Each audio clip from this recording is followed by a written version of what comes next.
Hello everyone, this is नीलूफी Neha Khan and welcome to our YouTube channel Shikshalaya. तो आज हम बात करेंगे अपकमिंग वैकेंसीज के बारे में कि कितना ये सच है कि कौन कौन सी वैकेंसीज आपकी कब तक आ सकती हैं।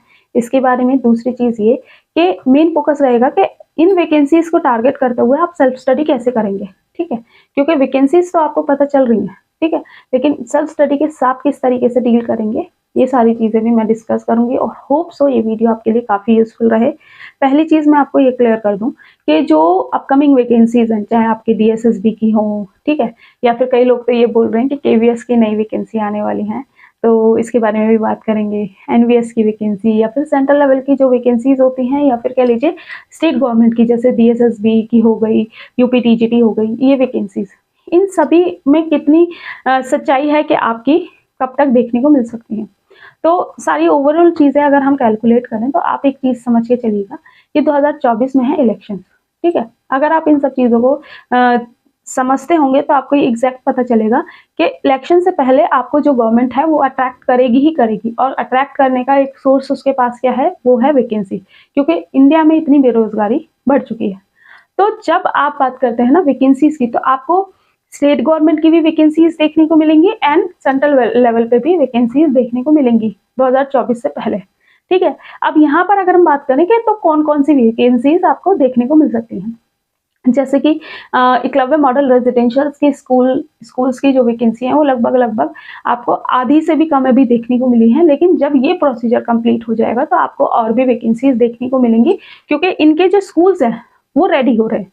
जैसे ही वो स्कूल्स रेडी होंगे उसके बाद आपकी, इन्होंने टाइम लिया है कि 3 साल के अंदर ये 38,000 वैकेंसीज हैं टीचिंग और नॉन टीचिंग, इन्हें फिलअप करेंगे, ठीक है। तो जो स्कूल्स अभी रेडी नहीं हुए हैं उन स्कूल्स को रेडी होने के बाद ये अपनी वैकेंसीज फिलअप करेंगे। लेकिन बात करें जो अपकमिंग, जो अभी वैकेंसी आई हुई है इनकी, तो इनका भी एग्जाम देखिए, कोर्ट केस के चक्कर में मत पड़िए। कोर्ट केस इतना कोई बड़ा नहीं है, कोई वैलिड रीजन नहीं है कि आपको मतलब पूरी वैकेंसी कैंसिल की जाए, ठीक है। तो उसको तो आप तैयार करते रहें, प्लस इस तरीके से तैयार करना, अगर बाई चांस ऐसा कुछ होता है कि आपको एग्जाम बहुत जल्द देखने को मिलता है तो आप कोशिश करेंगे कि आपको आगे भी टारगेट करना है ईएमआरएस को, ठीक है। पहले कोशिश कीजिएगा कि किसी भी जगह सिलेक्शन मिल जाए, ठीक। फिर उसके बाद करते हैं दूसरी वैकेंसी जो कि है डीएसएसबी। ये सेंट्रल जो है, ये स्टेट गवर्नमेंट की वैकेंसी है जो कि दिल्ली में निकलती है। अब इस वैकेंसी की अगर हम बात करें तो कहीं ना कहीं ये गवर्नमेंट, एक कहता है ना, गवर्नमेंट की फॉल्ट पॉलिसीज ही हैं जिसकी वजह से ये वैकेंसी अभी तक आपको देखने को नहीं मिली, जो कि अभी बहुत पहले से इसकी चीज़ें बाहर आ चुकी हैं। लेकिन जैसे कि आपको पता है कि हाई कोर्ट का इसके ऊपर दबाव है, तो ये भी आपको बहुत जल्द इलेक्शन से पहले पहले सारी चीज़ें आपको देखने को मिलेंगी ही मिलेंगी। अब वो चाहे गवर्नमेंट चाह के करे या ना चाह के करे, उन्हें करना तो पड़ेगा। तीसरी अगर बात करें तो केवीएस के रिजल्ट के बारे में बात करते हैं। तो केवीएस का अगर रिजल्ट अनाउंस हो जाता है इन्हीं 2-3 महीनों में, सारा प्रोसीजर अगर कंप्लीट हो जाता है, तो केवीएस की जो आने वाली वैकेंसी होंगी वो सबसे पहले, जहां तक मुझे लगता है, बाल वाटिका की आएंगी, ठीक है। और बाकी वैकेंसीज का तो प्रोसीजर चलेगा अभी, तो केवीएस में तो हम एक्सपेक्ट नहीं कर सकते। लेकिन अगर बात करें एनवीएस की, तो एनवीएस में जितना वैकेंसीज का जो प्रोसेस था वो कंप्लीट हो चुका है, ठीक है। तो अगर इनकी जो रिक्रूटमेंट अगर कुछ रही होंगी तो हो सकता है वो भी आपको देखने को मिल जाए। लेकिन सच में बताऊं तो इसके केवीएस के और जो एनवीएस है, इनके चांसेस मुझे कम लग रहे हैं, क्योंकि कहीं ना कहीं, लेकिन हाँ, इलेक्शन तक आते आते इनकी कई चीजें आपको देखने को मिल जाएंगी, जैसे नंबर ऑफ वैकेंसी कितनी खाली है और कितने बच्चे सेलेक्ट हुए, ठीक है, ये चीज।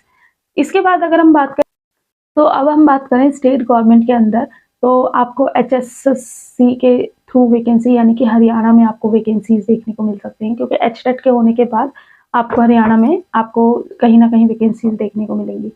और दूसरी चीज़ अगर बात करें तो झारखंड में कई वैकेंसीज हैं, ठीक है, बहुत नंबर ऑफ वैकेंसीज काफ़ी है, और बिहार में भी आपको वैकेंसीज देखने को मिलेंगी। इसके बाद अगर हम बात करें यूपीटीजीटी, 1.5 साल से इसका फॉर्म फिलअप हुआ है और अभी तक कोई वैकेंसी का नामो निशान नहीं है। तो यहाँ पर आपको प्रोसेस में तेजी और नई रिक्रूटमेंट देखने को मिलेंगी। फिर इसके बाद अगर हम बात करें तो जो इसमें असिस्टेंट टीचर की भी एक वैकेंसी आई हुई है, 1017 पद आए थे, जिसमें कि फॉर्म फिलअप हो गया और वहाँ प्रोसेस जो रुका हुआ है वो कहीं ना कहीं इसी वजह से रुका है, एग्जाम की वजह से, ठीक है। तो ऑल ओवर अगर चीज़ों को कैलकुलेट करोगे तो ये तो बात है कि आपको वैकेंसीज देखने को मिलेंगी, लेकिन आप इस चीज़ को याद रखिए कि वैकेंसी देखने को मिलेंगी और वैकेंसी आएंगी कितनी, ये एक मैटर करता है, ठीक है। अब यहाँ पर एक चीज़ याद रखिएगा कि अच्छे खासे बच्चे जो कि अपनी तैयारी में लगे हुए हैं, वो इस चीज़ पे फोकस कर रहे हैं कि वो किस तरीके से अपने कॉन्सेप्ट को क्लियर करें। तो अब अगर हम बात करें कि आप किस तरीके से इन वैकेंसीज को देखना चाहिए आपको, तो मेरे हिसाब से आप लोगों को इस चीज़ पे ज़्यादा फोकस करना चाहिए कि वैकेंसी कितनी भी आए, नंबर ऑफ वैकेंसी आपकी कितनी भी हो, पहली चीज़ तो आपको ये क्लियर हो गया होगा कि वैकेंसी आएगी ही आएगी, ठीक है। वो चाहे स्टेट गवर्नमेंट के थ्रू आए या सेंट्रल गवर्नमेंट के थ्रू आए, लेकिन वैकेंसी आपको देखने को मिलेंगी इलेक्शन से पहले, पहली चीज़। दूसरी चीज़ ये बहुत ज़्यादा इंपॉर्टेंट है कि वैकेंसी आने से पहले आप कितने रेडी हो, क्योंकि एट द एंड आपको एग्जाम हॉल में परफॉर्म करना है। तो इस चीज़ का अगर ध्यान रखोगे तो इंशाल्लाह आप लोगों के लिए चीज़ें बेहतर होंगी। अब यहाँ पर इस चीज़ को ध्यान में रखिए कि पहले अपने कॉन्सेप्ट पर क्लैरिटी रखिए। जो बच्चे पढ़ने वाले हैं ना, जो ना सिर्फ वैकेंसी का इंतजार कर रहे हैं जबकि पढ़ाई भी कर रहे हैं अपनी, ठीक है, तो वो बच्चे अपना टाइम नहीं वेस्ट करें। इस टाइम को अगर आप अच्छे से यूटिलाइज करोगे तो इंशाल्लाह आप कहीं ना कहीं सिलेक्ट होकर बैठे रहोगे। लेकिन हाँ, अगर आप सिर्फ और सिर्फ वैकेंसीज के इंतजार में बैठे रहोगे तो आपको ये चीज़ बहुत अच्छे से समझनी चाहिए कि कोई भी वैकेंसी आपको ज़्यादा टाइम नहीं देती आने के बाद एग्जाम तक का जो प्रोसीजर होता है, ठीक है। तो अपनी तैयारी पहले से रखें और कोशिश करें एग्जाम से पहले आपका जिस भी एग्जाम के लिए आप एलिजिबल हो रहे हो उस एग्जाम की तैयारी करें। उस एग्जाम में पहले एक चीज याद रखना, एलिजिबिलिटी पहले ही चेक कर लेना, ठीक है। उसकी तैयारी करो और सेल्फ स्टडी पे फोकस करो ज्यादातर, क्योंकि सेल्फ स्टडी पे जितना ज्यादा फोकस करोगे उतना ज्यादा अच्छे से आप परफॉर्म कर पाओगे और इतनी ज्यादा चीजें आपकी खुद की बिल्ट होंगी। मैं हमेशा आप लोगों से ये सजेस्ट करती हूँ कि थोड़ा टाइम ज्यादा लगता है सेल्फ स्टडी में, लेकिन चीजें आपकी ज्यादा बेहतर होती हैं, ठीक है। और रही बात आपको गाइडेंस की और भी चीज़ों की, तो वो आपको टाइम टू टाइम मैं आपको कहीं ना कहीं किसी ना किसी थ्रू, किसी ना किसी माध्यम के थ्रू पहुंचाती ही रहती हूँ, ठीक है। तो थोड़ा सा अपने अपने अकॉर्डिंग, अपने टाइम टेबल के अकॉर्डिंग, अपनी मतलब अपनी क्षमताओं के अकॉर्डिंग अपनी चीज़ों को स्टार्ट कीजिए। ये टाइम बहुत प्रीशियस है, इसे यूटिलाइज कीजिए। जब भी वैकेंसी देखने को मिलेंगी उस टाइम पे आपका ये फोकस होना चाहिए कि मेरे को सिर्फ उस टाइम पे रिवीजन करनी है, दैट्स इट। अगर इस माइंडसेट के साथ अपनी तैयारी करते रहोगे तो इंशाल्लाह आप लोग कहीं ना कहीं सिलेक्ट होके बैठोगे। और बाकी एक वीडियो में लेके आऊंगी कि मल्टीपल एग्जाम्स की तैयारी आप किस तरीके से कर सकते हैं, ताकि आप लोग एक ही एग्जाम को टारगेट करते हुए, उनके सिलेबस को टारगेट करते हुए उस एग्जाम की तैयारी कर सके। होप सो ये वीडियो आपके लिए यूजफुल रहा हो, लेकिन अगर कुछ रह जाएगा तो प्लीज कमेंट बॉक्स में कमेंट करना। मैं कोशिश करूंगी कि आपके सारे किसी न किसी माध्यम से आपके डाउट्स को क्लियर किया जा सके। Thank you for watching. आपका दिन शुभ हो।